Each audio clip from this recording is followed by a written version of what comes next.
Well, welcome and thank you for coming out to attend the League of Women Voters of Johnson County's February Speakers Series.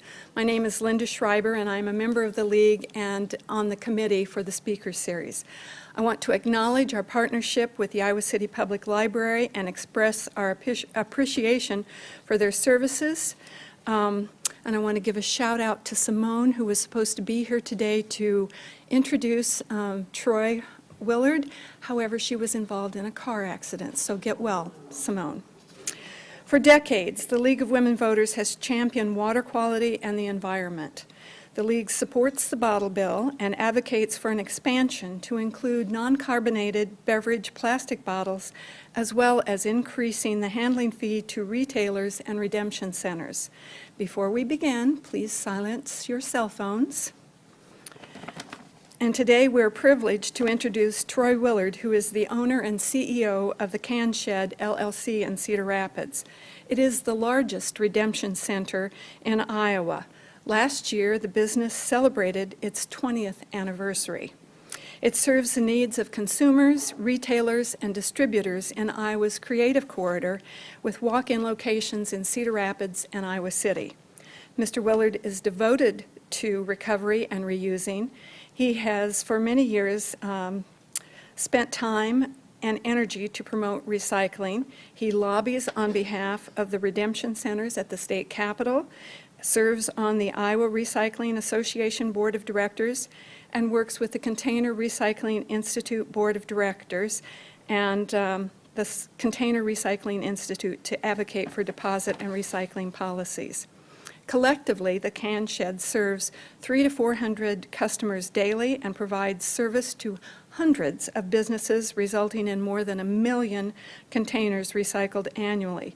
The Can Shed also hauls and processes recovered material from numerous distributors across eastern Iowa, processing more than 12 million pounds of recycling material each year. Please join me in welcoming Troy Willard. Thank you, Linda. Today, well, thank you for inviting me for this. It's when you talked about your decades of support, that's true. I think the last time that I was here was probably at least a decade ago, and we had a nice little discussion around the bottle bill with the Jerry Flegel, who was the Iowa Grocers Association executive director at the time. And one of the sad things is nothing's changed since that debate, but we're working on it. And so today I want to do just a little bit of an overview of the business, what we do, how it impacts recycling in Iowa, talk about some of the ideas that I've seen, some of the new technologies that are being implemented in other states that could make the process here in Iowa more convenient, not only for distributors and grocers, but the consumers as well. And then touching a little bit on legislation, and then anything that you guys would want to talk about after that. We'll try and leave plenty of room at the end for some questions and answers.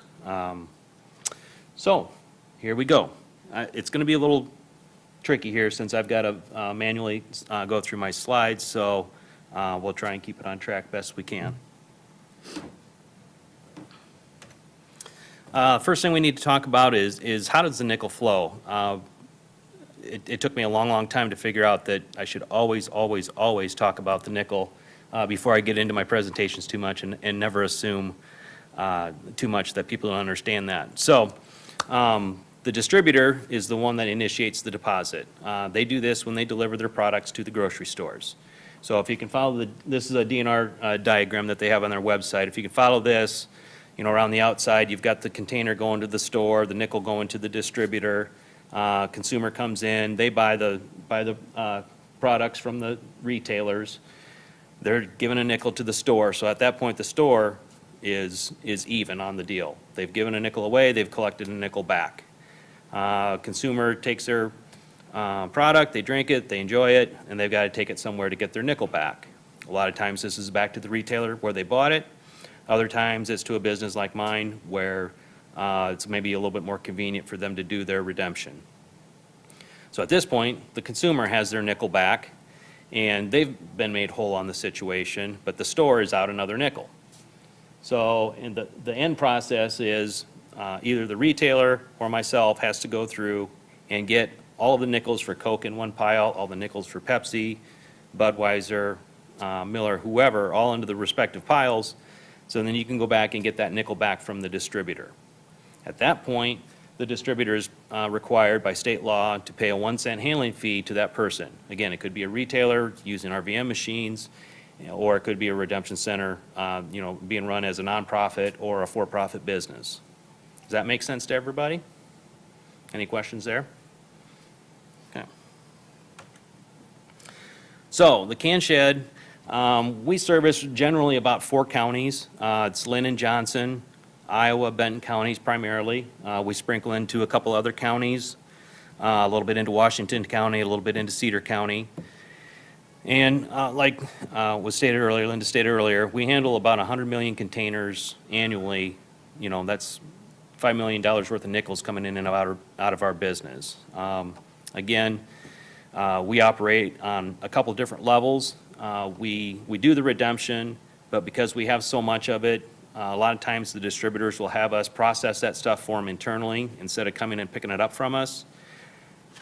That gives us the ability to go out and find material across eastern Iowa where maybe they've redeemed it someplace else in Davenport or West Union or Keokuk, but they don't have the means to get it recycled. So we'll go out, we'll haul that material back in. We won't do any nickels redemption on that, but we'll just process the material and get it ready to go to market, go back into a mill. In Iowa, there's about 2 million containers sold annually. About 1.4 million of them are getting redeemed right now. That's about 71%, which is down from about 86% 5 years ago when they did the last waste characterization study.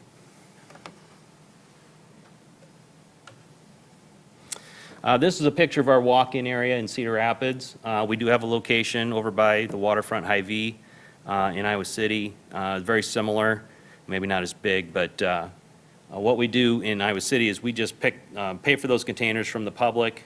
We put those on a trailer. We haul them back up to Cedar Rapids to actually get sorted and processed. We've got 3 ways that we do our redemption. The quickest way is to do it by bulk. We've got a bulk system where we ask people to put it in boxes and bags specific to a size of the container and the material it's made out of. That helps us on the back end do our sorting. I'll show you that in a little bit. If you have less than 100 containers, you can come in, you can work with a person one-on-one to have those counted out for you and get paid out and get in and out quickly.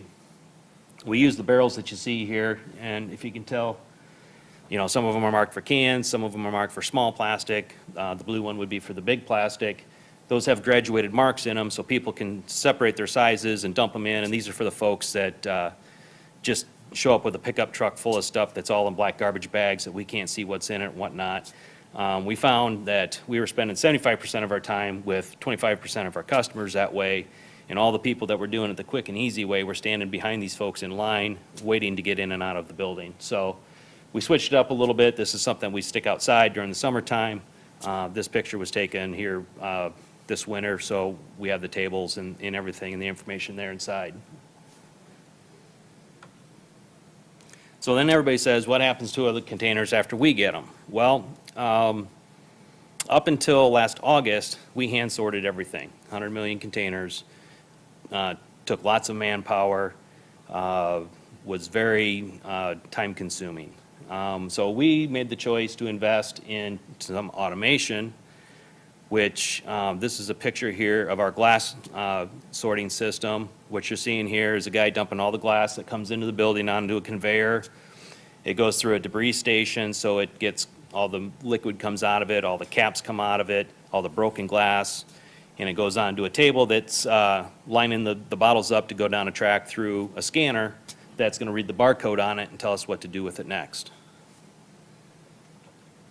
So that's just another picture here. You're seeing a little bit more of the debris station and the conveyor.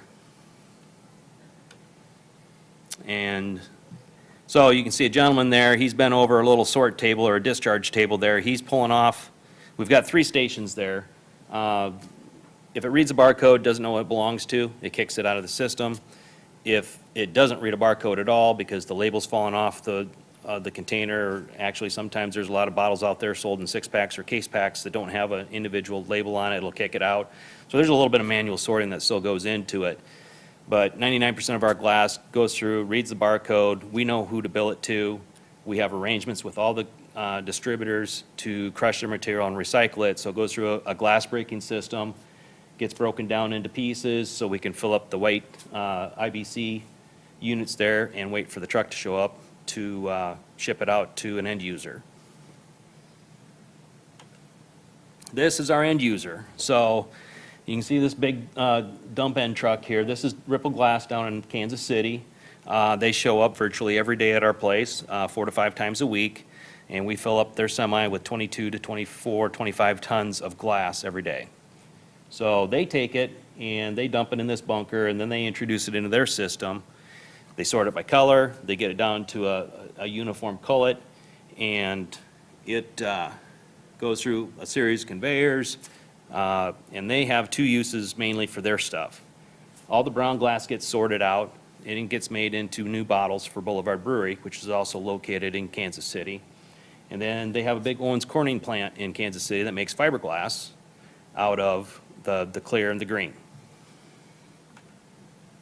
So that's one bat of fiberglass there. I've got a chance a couple times to go through the plant down there, and I was amazed. How many miles of fiber do you think are in that one piece of fiberglass?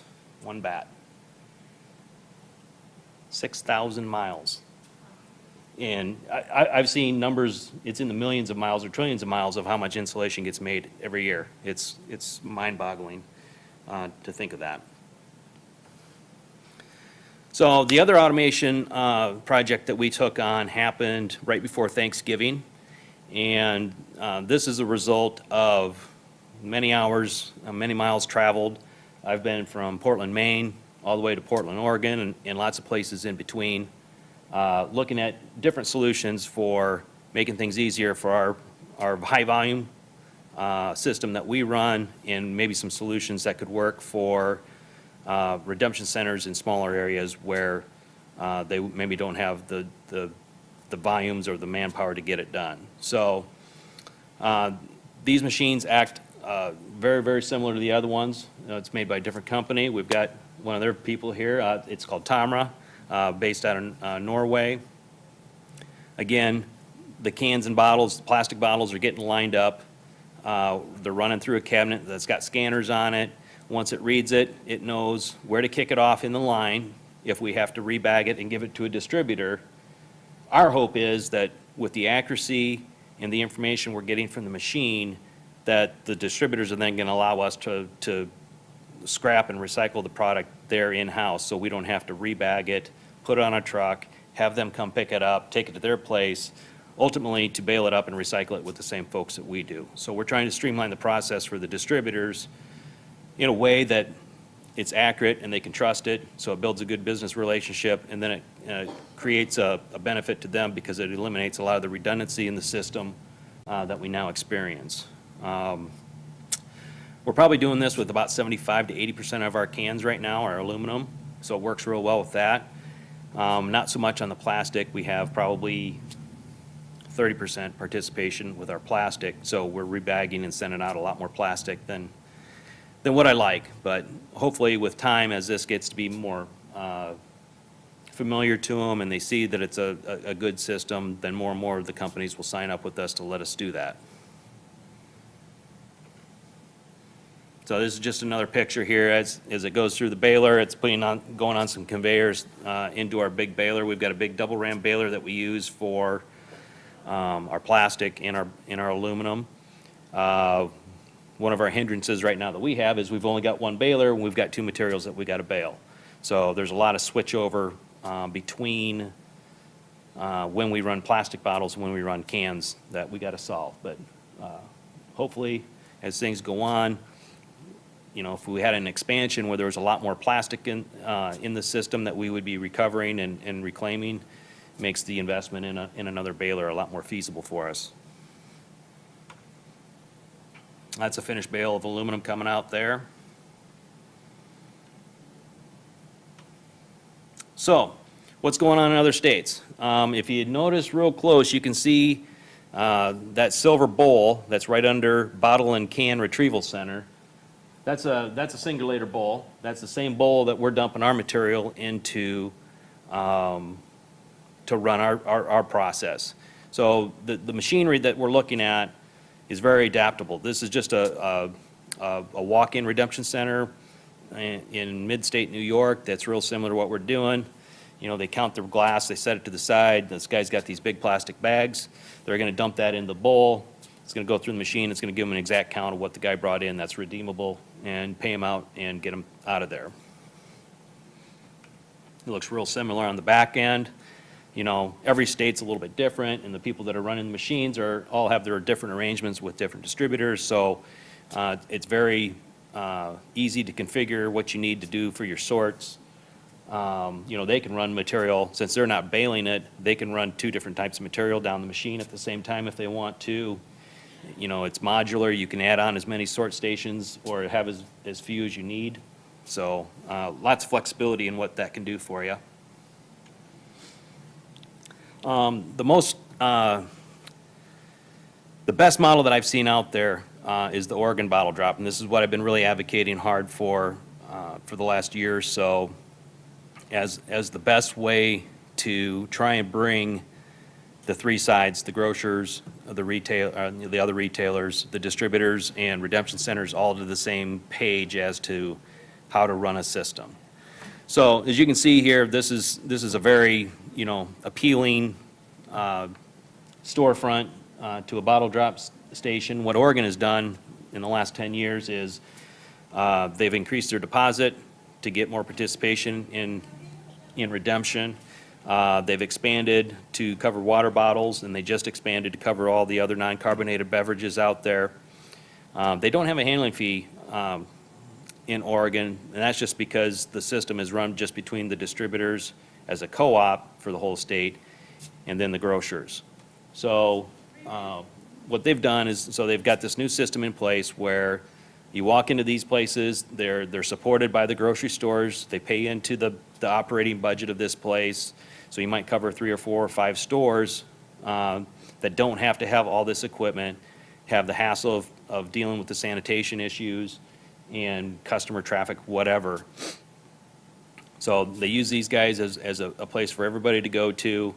There's some electronic elements to it where, you know, like the Hy-Vee, what's the little card that they use for your fuel saver card. You go into these places, you use a kiosk, you get a bottle drop card, you get stickers and bags that have your account designated on them. And there's actually, if you look on the left-hand side of the picture here, that awning is a door where you can walk up to that thing 24/7, swipe your card, drop your bag off, and walk away. That money then gets transferred into your account. It goes into your checking account. It can go to a number of charities that they have signed up for, on their website. So there's a lot of flexibility that way of what you do with it. Also gives all the retailers an opportunity to promote their businesses if they're still looking for the foot traffic to drive customers back to their store. They can use promotional things, couponing, run specials through that card. So this is the backside of that 24/7 drop-off, and you can see the green bags, and they've got the little stickers on them. So you'll see here in a bit where you'll see the same type of machinery that I'm using, and they're using it as a batch system where they scan the ticket, they dump the stuff in there, it counts it out, gets to the person. They've actually got special fundraiser bags. So, you could have a Boy Scout troop, you could have a school organization go in, sign up with Bottle Drop, they get their special bags with their special account. They just take the bags out into the neighborhoods, drop them off with their folks, and it's easy peasy fundraising for those folks out there. It couldn't get any simpler than that. So this is the front side. Once you get inside the building, they do use a lot of RVMs out there. And again, these guys are loaded with features. They've got a table here. You've got a gentleman standing there that's getting personalized service. You've got a variety of walk-up stations where you can Put your containers, if you want your money right away, you use the RVM, you put your containers through there, you take a ticket, you go over to a pay kiosk and get your money out. So it's kind of has, takes care of anybody's preferences on how they want to redeem their containers. So this is the back side of the machines. You know, again, you're putting your containers through. It knows whether it's glass, plastic, or cans, drops it on the appropriate conveyor, and takes it. Again, you can see on the left edge of this picture, there's those dang singulator bowls again. They're everywhere. Again, just a different application, how you can use that equipment. Like, you know, we're using it one way, but these folks are using another. So those containers, or the singulators on the back there, would be taking those green bags, scanning the ticket, dumping it in there. It's all getting counted, going onto the conveyors, and going to a little mini processor, whether it's breaking the glass, condensing the plastic, or cubing, densifying the aluminum.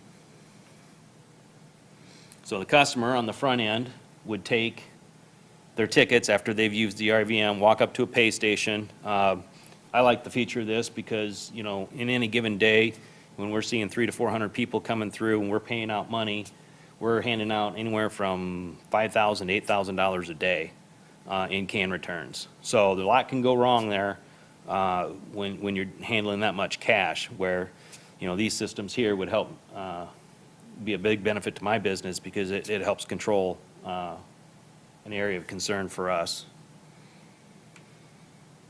So this is the trailer that's leaving that little bottle drop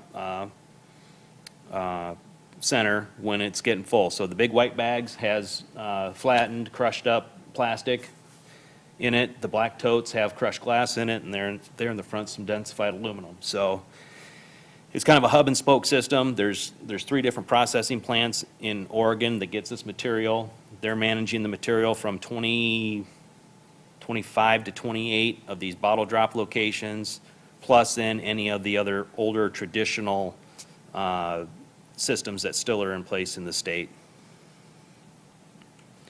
So if you don't live in a very urban area where it justifies having its own location, like the bottle drop we were just looking at, they've developed these bottle drop containers that they can put in the parking lots of the grocery stores in the less populous, more rural areas. Again, it runs on the same principle with your membership card, scanning it in, dropping it off, but it's a lot easier than, you know, the stores like it because you're not bringing that stuff into the store.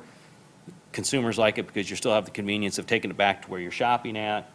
So it's taking care of a lot of issues there that traditionally have always been part of the battle, trying to get something done with the bottle bill. Little redneck engineering, I really got a chuckle out of this because this looks like something I would do at our place. Is, you know, sometimes you can have, you know, $1,000 solutions for everything, you know, and how much money are you investing in RVM machines and containers and marketing and so on and so forth. Sometimes you can fix things with a 6-foot plastic table and a 5-gallon bucket. So this is the back side of the door. So basically they just did this so stuff doesn't pile up right in front of the door as you're filling it up. It actually kind of pushes it off to the sides and allows more bags to be in there, helps them with their routes and how frequently they got to go pick up that container. So they actually swap out the entire container? No, they just show up with a truck, open up the doors, take out anything that's in it. A lot of times, I didn't show in that picture, a lot of times they'll have like wheeled cages in that container off to the side, so they can just fill up the bags onto that, wheel it onto their truck. They leave an empty wheeled cage behind for whatever's coming the next time. You know, one thing that would maybe be an issue here in Iowa versus in Oregon where I saw these is, you know, the temperature is just good enough there that they typically don't have stuff freeze, you know. So I've seen these things set up, totally run on solar power. But if you need to have, you know, heat in there like we would probably have to have in Iowa in some of these places, you might have to still have it hardwired. But, you know, if there's nothing tying that container down to that parking lot, you know, if they need to pick it up and move it and it's all solar powered, it's self-contained, you could set it at a outside Kinnick Stadium on a Saturday or something. You know, there's options. You know, sometimes they integrate RVM machines right into those things. You were talking earlier about how the Sunday rush or the Saturday afternoon rush after football game sometimes puts the RVMs at the stores out of commission. You know, you could have these things all around there. Again, it could be, you could have it logoed out for the U of I dance marathon, and all the proceeds from that could go to the marathon, or you know, whatever you wanted to do, some type of worthy outreach that way. So a lot of things that can be done. So again, this is all that's inside the store now, instead of, you know, a whole area with 8 to 10 machines set up, or a customer service area, or backroom storage. You know, you walk in, you put your license in there, or your ID, you sign up for an account. There's a bin full of bags right there next to it. You just pick them up. It prints out the stickers for you. You're all set to go. So, what's going on in Iowa with the bottle bill? I get that question almost every day. I think it was yesterday or today's Register, where they did a bill update, and they talked about what's alive and what died through the funnel for the bottle bill. Unfortunately, even though we had a bill that really hits on a couple of the key topics that's important to us for the bottle bill, which would be a handling fee increase and expansion to cover all the non-carbonated beverage containers that are prevalent out there now. That bill did not get any movement, even though it had 41 co-sponsors, equally divided amongst Republicans and Democrats. And it's really a shame that bill didn't make it further. Got assigned to a subcommittee, and they never had any votes or any dialogue on that. So maybe the good thing is having a bill out there like that also maybe kept at bay the repeal bill that the Iowa Grocers Association and the Iowa Beverage Association had proposed last year, that had made it through committee and is still alive for this session. You know, all indications are that that's not going to go anywhere either, but, you know, I guess we still got to be aware that they have something that they can work on yet this session with that. And, you know, so we ask everybody that comes into our place. I've got some postcards back on the back table there. We have our customers fill out postcards that we mail into the legislators that you know, is basically a show of support from their constituents about not supporting the grocers repeal bill. We were going to cater these more towards supporting our bill and try and get on a positive note there, but at this point, if it's not going to go anywhere, we're probably going to hold off doing anything like that. There's always, you know, direct contact with your local representation is always the best message or best way to get a message across to folks. You guys know that better than anybody. You guys have been great supporters throughout the years as far as it comes to the bottle bill. So.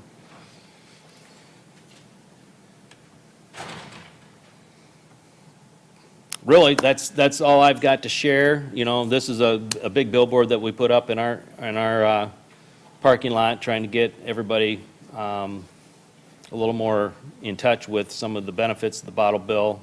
You know, we've been around for 20. The bottle bill's been around for 40 now. It's time for it to get a facelift.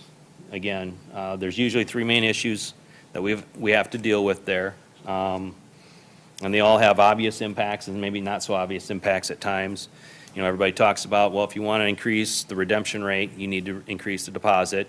You know, a nickel isn't the same in today's dollars as it was 40 years ago. And there's evidence out there for places that have a dime deposit that they get better participation, higher redemption rates. Some of the hidden pitfalls to maybe raising the deposit is how much does it increase theft, or, you know, cross-border redemption going on. If somebody's trying to come in from Minnesota or Illinois or Wisconsin with containers that they didn't pay a nickel or a dime on, are you just enticing somebody to bring that stuff across and try and redeem it illegally? You know, obviously from a business standpoint, we think a raise in the handling fee, which hasn't been raised in 40 years, from a penny to 2 at least, or maybe even 3, one, supports a business, creates jobs, creates small business, but in its own way also affects or helps the grocers with their biggest complaint, which is people bringing this stuff to their stores. You know, we feel that if you got a strong financial model and a reason to be in business and show them that they can make a profit at it, you know, an increased handling fee, open up new redemption centers, more of that stuff goes to the redemption centers instead of the grocery stores. And there's some evidence of that as well. We saw in New York, I believe it was about 2000, I want to say it was 2008, 2006, 2008. They increased the handling fee to 3.5 cents. They also went through an expansion. They had 200 to 300 redemption centers open up in less than a year. And, you know, we tell the grocers, you know, if you let us build the redemption centers, you give us a reason to build the redemption centers, the people will start using them, and that'll take care of your problem. The last thing would be the expansion itself. And that's one's been, again, our position on it is, from a business standpoint is, the more containers you have to deal with, the better opportunity you have for profit. The smaller of a community you can go in and make it work financially.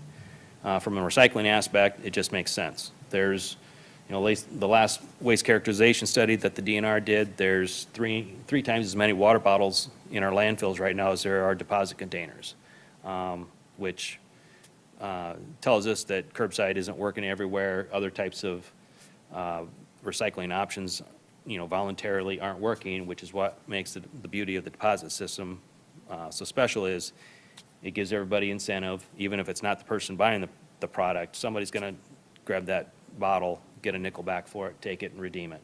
So, I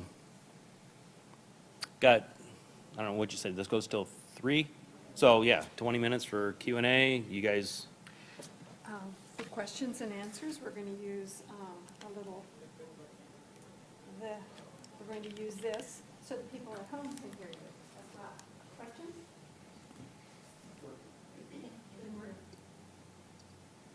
Testing. there it went. It's working. I guess, Troy, thanks for coming down.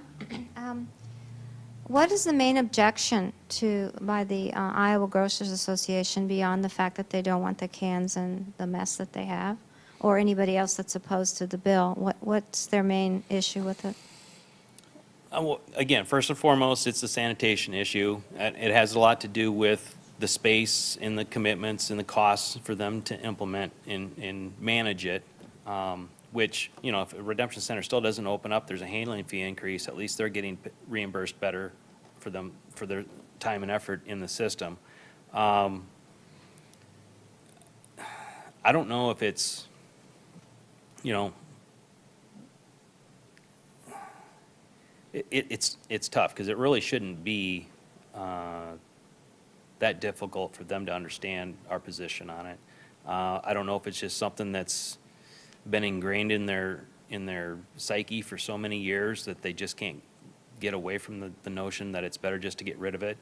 You know, they've always been a proponent of curbside recycling being a better solution for this, but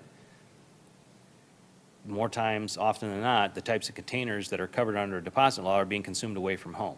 You know, that works, curbside works great for household items. When you're talking laundry detergent, milk jugs, newspapers, tin cans and all that. But, you know, whatever you enjoy doing away from home, whether it's camping or soccer games or whatever, that's where these beverages, you know, concerts, it's where all this stuff is being consumed. And so it's not getting back through those channels. It's then going to end up being thrown away somewhere. So it's going to be in the landfill, or it's going to be in our ditches or in our rivers or whatever else. So I don't know. It's just very misguided on their end, because, you know, if there was a recycling system out there that was as effective as a bottle bill was, they have yet to show it to us to say this is a better way of doing it. I think they just want to, you know, throw some money at it, wash their hands of it, say, hey, we helped you set up other recycling programs, so now we don't have to deal with it anymore. Troy, thanks for being here.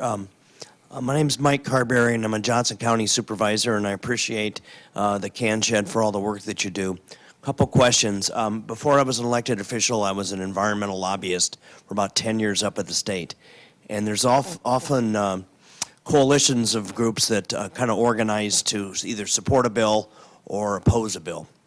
And so my first question is to who else besides the Grocers Association has lined up against this bill? Where's the Farm Bureau, et cetera? And I agree with you that a nickel is not enough. A nickel doesn't buy much, and that's one of the reasons that I see people all the time throwing away their nickels, just literally in the garbage can, because they just don't want to be bothered for a nickel. Mm-hmm. And so, and another suggestion, I really like that bottle drop. Yeah. And I think if you did bottle drops all over, you could just pass a bill that said the grocers don't have to take, if you sell it, you don't have to take it back. They have to go to a bottle drop. Mm-hmm. And so if you set up enough bottle drops around the state, then the grocers could get completely out of the business, other than adding the dime, I think we need to go to a dime, Yeah. onto the price of every container. Mm-hmm. So, yeah, who's for, who's against it? In this day and age, it's kind of different. So you got the grocers, and, we always use the term grocers because, Hy-Vee's probably the single biggest lobby in the state. But, that includes other retailers. It includes your Come and Goes, your Casey's. On the bottlers, what we've found, especially on HF 575, which was trying to repeal the bottle bill, fund $60 million for new recycling initiatives through a tax on beverages, and then also include a litter tax. That bill kind of divided the camp of distributors. It really put the burden upon beer distributors to fund the money in the litter tax, where it was leaving some of the, I'll call them the soda guys, because it's, Pepsi and Coke and Dr. Pepper, who pop sales are dropping off, so they really don't play a big a part in the deposit system as they used to. Their main focus now is these new age beverages, which is water, teas and juices, sport drinks, and they don't want that stuff to be covered by litter tax or used to fund this new program. They just want it to be on the beer and the soda. And so that kind of divided that camp. So you'll find that, the corporate guys, the Cokes and the Nestle's of the world, they don't want to see expansion because it's happened in New York, or it's happened in Maine, or it's happened in Oregon, and it just, as it continues to go on, more and more of this legislation is going to pop up in states that don't have any deposit bills. So they're looking at it from a national perspective, saying, we don't want to be part of this policy as it spreads to other places. Most of your beer guys are like, you know what, we bought the trucks, we bought the balers, we've got sources for this stuff, it's all good for the environment. We're already invested in it, we might as well keep doing it. We get a lot of support from the Sierra clubs, the League of Women Voters, conservation clubs, League of Cities, Farm Bureau. There's a lot of supporters out there, which again, it's frustrating for me when I get responses from representatives saying, oh, well, we can't get to a consensus on this because we can't get all three groups together. I'm like, well, that's the same story I heard 20 years ago when I started lobbying for this stuff, and it's never going to be a consensus. You guys are up there to make a decision one way or another, what's going to be the best for the state of Iowa as it comes to recycling, as it comes to some small business creation, so it doesn't have to be a polarizing issue. It's something that could be bipartisan. So. How much is the aluminum can worth, and who gets that money, the distributor? The distributor gets to keep the scrap value of the material. Maybe Julie can help me out on this. My wife's in the back. 65, 70 cents a pound right now for aluminum? Last week was 71 cents. Yeah, so it's been as high as over $1. It's been as low as 50-some cents. The PET market, the plastic bottles that we're dealing with, very volatile. We're working an uphill battle with that because when oil is low, you can buy virgin resins for cheaper than what you can buy recycled material from. We maybe get 8 to 10 cents, 12 cents a pound for our plastic. There's been times, like during the recession, where we couldn't sell it because there wasn't anybody wanting to buy it. Glass, we actually get a little benefit from our glass because it's super clean. And that's one thing I didn't touch on is curbside, single stream systems and bottle bills work well together because they're keeping each other's streams clean. And the marketability of all material is better for everybody in states like ours because we have a super clean stream of aluminum. We have a super clean stream of glass or plastic.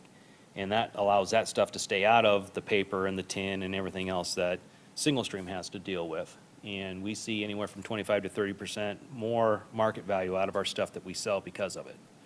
So, Troy, isn't it Pete. true that if they do go to curbside, if you do commingle glass with other solid waste, you can't commingle more than 11% solid waste with glass, or it cannot be repurposed for a container for human consumption. Is that about right? I'm not sure on the exact figures, but glass is a very bad contaminant in any type of multi-material recycling system. I mean, even the antiquated system that we have in place now allows for glass to be repurposed for human consumption because it does keep it separate from the rest of the solid waste. So, I mean, if you're looking at the lesser of two evils, stay with the one that we have right now. Right. In terms of what you can do with those raw materials and repurpose them. Well, in the discussion in recycling nowadays, has the terms have really changed. You know, it used to be how much weight can we get, how much can we save from putting in our landfills? And everybody's like, okay, you get charged X amount per ton to dump your stuff in a hole and cover it up. You know, so now the kind of the terminology they're using these days is sustainable materials management, you know, and it really starts with packaging on the front end to make sure it's recyclable on the back end. You know, there's a lot of work that needs to be done there.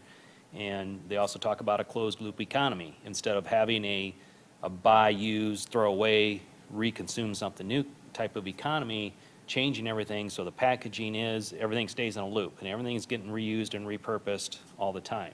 And, you know, there's a hierarchy to recycling that happens too. You know, it's not always about taking our glass and saying, okay, it doesn't work in curbside recycling, but you know what, we can make aggregate and use it in a road. Okay, so that glass got used, repurposed once, but now you still have to make another glass bottle to replace the one that you used. Whereas if you just keep on making bottles out of it, it's infinitely recyclable.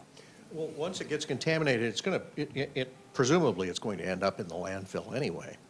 And it's my understanding, which is rudimentary, and I'm fairly ignorant of this stuff, but if glass ends up in the landfill and a company such as Waste Management takes bids or charges on tonnage, that's going to be one of the heaviest items you're going to be putting in your recycling container. What's that going to do to sewer and water bills and tax and property taxes, or however you're charged for your trash pickup? Yeah. And what is that going to do? How soon are landfills going to cube out with this stuff that could have been used for something else? Yep.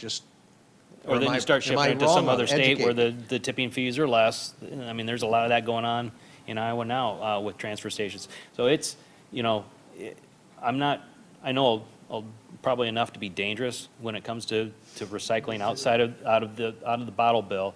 But you know, I've been part of the Iowa Recycling Association now for the same 20 years I've been in business, and I've learned a lot from those folks about that. And one thing I've learned about recycling, one, it ain't easy, and two, it ain't free. You know, it's No, what it seems like to me is they want to raise $61 million, which is going to be funded by an increase in the cost of consumer goods, in pop and beer and even bottled water. They'll raise that anyway, whether there's a deposit on it or not, because they're the distributors of it. So they're going to raise this $61 million to educate us as to which trash container to throw those consumables in to push out to the curb. Yeah. And in all likelihood, how conscientious are people going to be to put them in the proper container and to push them, and ultimately push them out to the curb? So you're going to have a cost of consumer goods as well as your for an education program, and then you're also going to have a cost in increase in your trash pickup bill. yeah. So I mean, That to me seems like the negative systemic financial effect that you're going to see. Yeah, it was probably within, well, it's probably been a little over a year ago now. Lynn County Solid Waste Agency had that issue about cost, right there at the forefront for them. And they had to, I think they were charging maybe about $35 a ton for recycling services through their different communities that they serviced. And when the markets fell out for, for all the material that was being recycled through the curbside, they had to bump their rate up to $68 a ton, I think. So they saw an 80% increase. So what do you do with that? Do you, they pass it along, like I said, it ends up in somebody's water bill, or, a pay-as-you-throw program or something. Maybe they raise the rates on that to pay for it through what people are throwing away. But those people don't see those or feel those effects of those costs very much, and at some point, I know that, their decision needs to be made. Is it cheaper to landfill it at that point than it is to recycle it? And so people got to decide what the, I don't know, the moral value of doing the right thing is, opposed to and paying a little bit more to have it done that way versus taking the cheap way out, the easy way out. So. Other questions?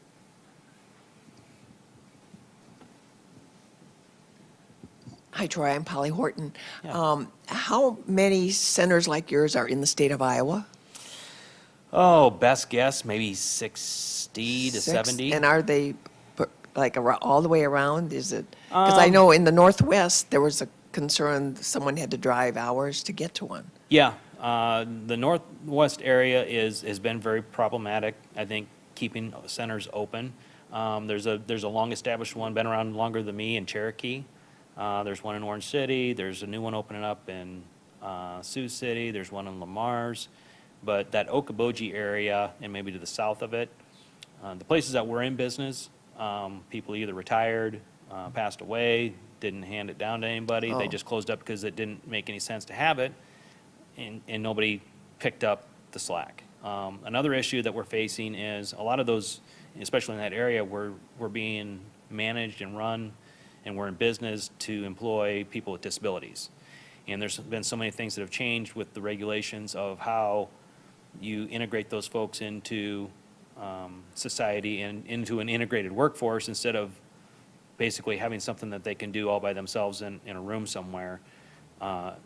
Those centers couldn't afford to pay people minimum wage or bring in enough regular workers to be considered integrated, that they basically had to get out of the business because it was going to cost them funding in other areas because of regulation. And that's probably oversimplifying it, but there's a lot of that going on, so, when you're dealing with somebody that has a disability and they're able to produce X amount, and you can pay them like a per piece rate or whatever, you could still make it work. But if they have to pay those folks minimum wage and they can't produce very much, or you've got to have other people around them, you're just increasing your labor costs so high, it's not financially feasible. So I need to thank Goodwill for being a good business partner for me, because they used to do this in Iowa City and in Cedar Rapids, and that was about the time I was starting my business, and they decided they could go out and they could have a plan to do retail outlets and resale donations and all that other stuff. They got out of the redemption business. It all landed, right in my lap. So good timing on my part, I guess. But that also doesn't, those opportunities like Goodwill has aren't, there's hundreds of industries they could go to work for in Cedar Rapids or Iowa City, but you get out in the rural areas, not a lot of manufacturing or other opportunities for those folks to work. And that was all they had, was doing can redemption, so. Troy, this is a magic wand, and I'm going to give it to you, and so you can create your ideal redemption system in the state of Iowa. Paint a picture of that and tell us what it looks like. I'm not quite ready to say that we need to raise the handling or deposit to 10 cents. I would expand it to cover all types of beverages outside of dairy. I would make the handling fee probably either 2 cents or 3 cents. You could do 2 cents and the material if you could convince the distributors to work with you on the material.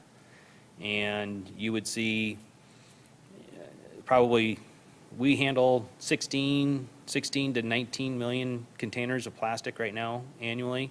If we included those, expanded it to the rest of the plastic containers out there, it'd be 40 million in no time. So that's just an extra opportunity for us to make money on that stuff. So, and I'd have can shed bottle drops across the state. Yes. So it needs to be a monopoly. A rate-regulated monopoly. And I'm here, I also sit on the board of the Iowa Sierra Club, and, we've been a supporter of that. What I was talking about earlier, that people throw away their nickels because a nickel doesn't buy much, the alternative cost for a nickel and their time sometimes is not worth it. So, in my opinion, and a lot of others, you do need to raise that to a dime, because a dime still, it's twice as much. Yep. Doing the math. But it seems to have, we crossed a little threshold there that a dime is still worth something, whereas maybe a nickel isn't. So the dime would increase participation rates, in my opinion. Yeah, it would. Troy, do we know how well the increase in Oregon from a nickel to a dime was received? Yeah, the first 3 quarters. And has it increased redemption rates? Yeah, the first 3 quarters in Oregon, they were about 64, 65% redemption rates. They obviously had a spike when it went to a dime. I think that was in, I don't remember the date. It was sometime last year. They leveled out at the end of the year, and they just reported on this. They're back up to 82%. So it went up about 20%. Michigan's had a dime since their inception of their bill. It's been in the mid-90s, 92, 93%. So, that's. Michigan is unique in the sense, too, that while there is a deposit, there is no handling fee.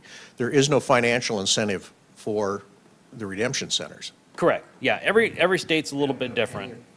So. let alone 2 or 3 cents. So if there's not a handling fee there, it's basically a system that's managed between the distributors and the retailers. Sometimes there's a third party that sneaks in there to be hired by those 2 entities to make the front end and the back end of it all work. Is it fair to say that that the Bottlers Association is a little disingenuous because they are in fact getting the raw material to sell, and they make a okay living on Yeah. that end of it, which that part rarely gets discussed in a public forum.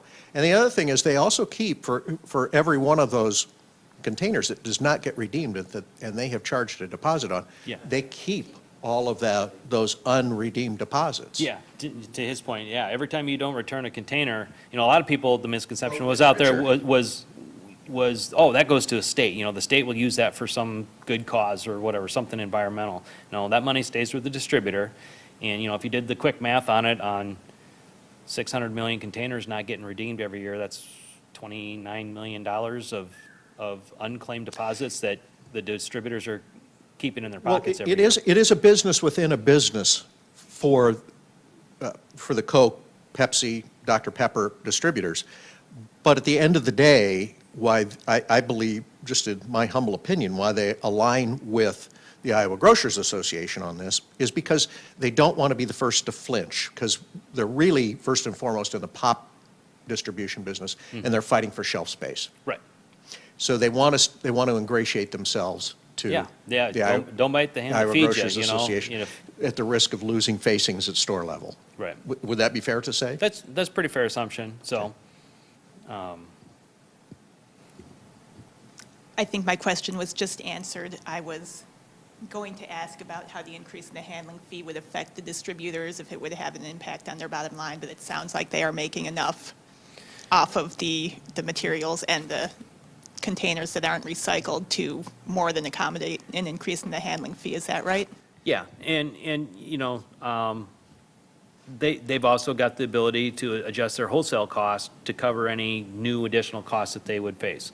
So whether you want to say, well, Do that anyway through the education program. yeah, if you want to say, well, they've got plenty of unclaimed deposits, they could pay out a little more of that to keep redemption centers healthy, yes, that's true. But the bottom line is, any cost that's passed on to them is going to be passed on to the consumer. And,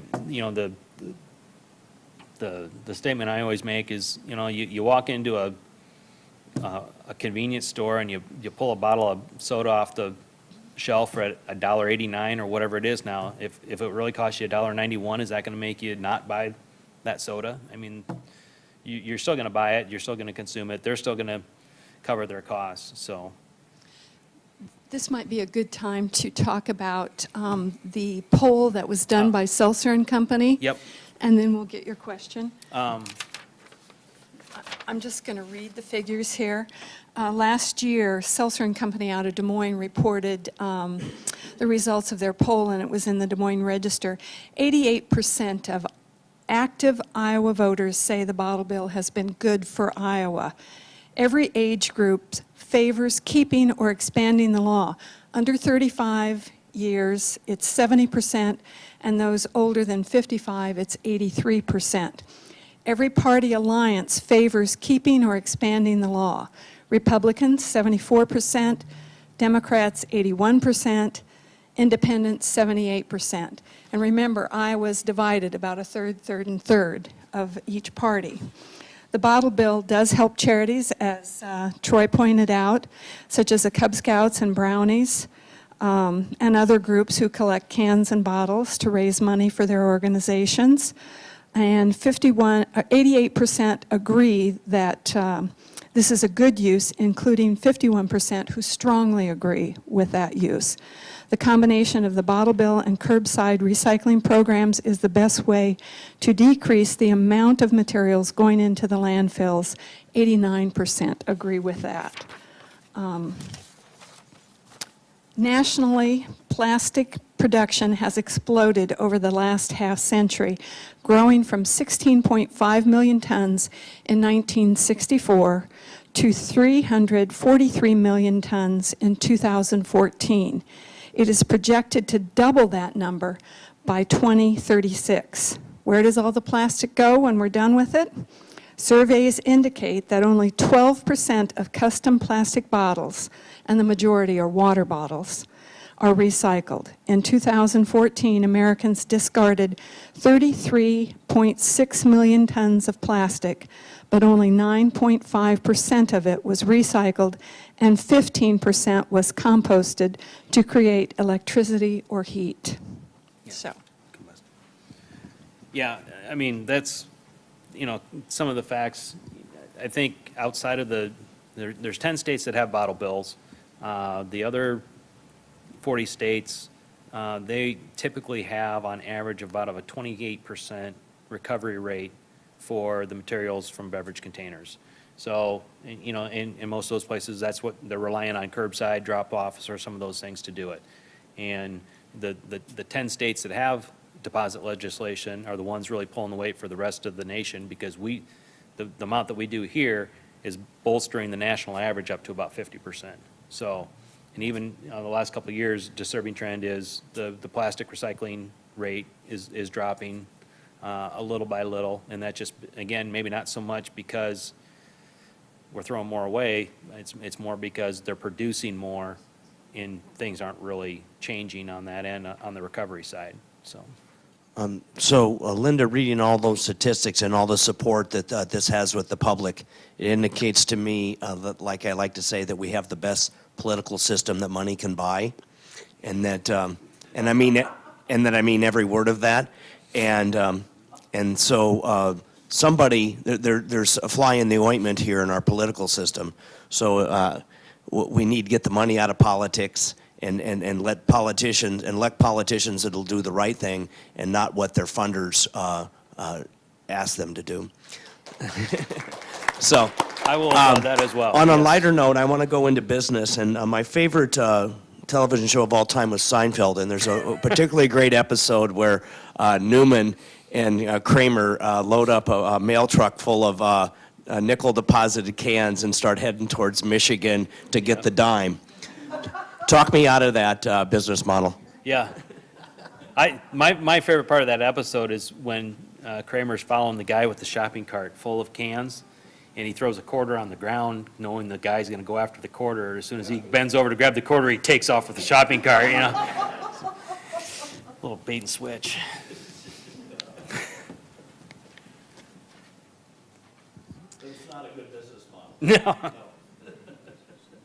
Yes.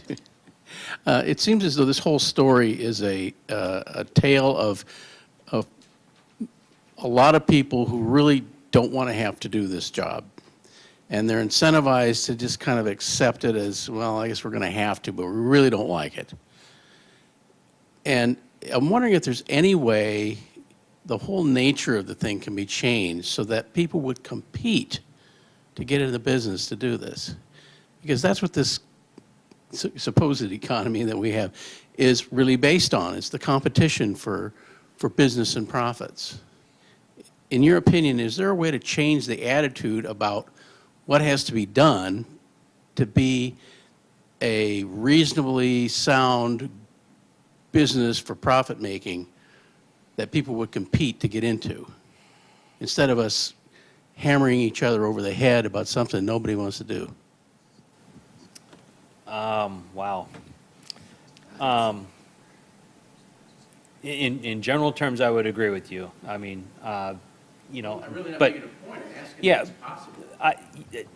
you know, the result is, as it pertains to cans and bottles, I mean, as far back as the 50s and 60s and having deposits on bottles so they can get them back and wash them and refill them.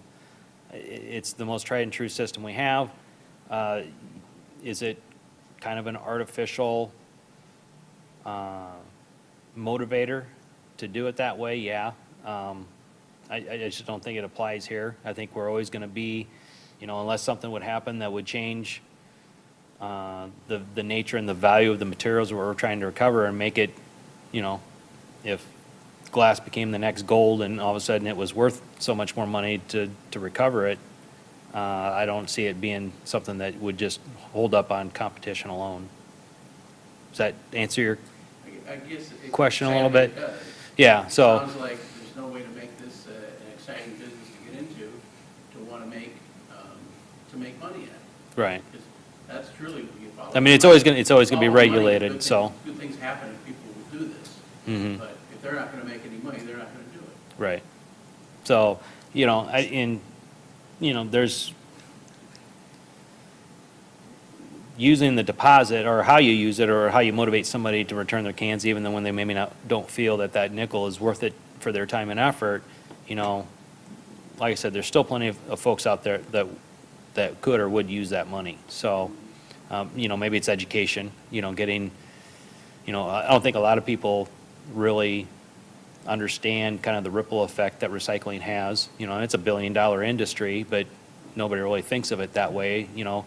The material we're talking about is a commodity, just like corns and beans and all that. So I don't know if there's, you know, just we got to develop some education and some relational things so people think of it differently to do it. You know, everybody wants to feel good about doing the right thing, recycling. Everybody wants to feel good about not littering, that type of thing. But I- individuals don't because they're not following what the majority of their constituents want. Yeah. So maybe we should just re-elect them. They should elect others do that. I want to remind everybody that 40 years ago, when this bill was first passed, there was a tremendous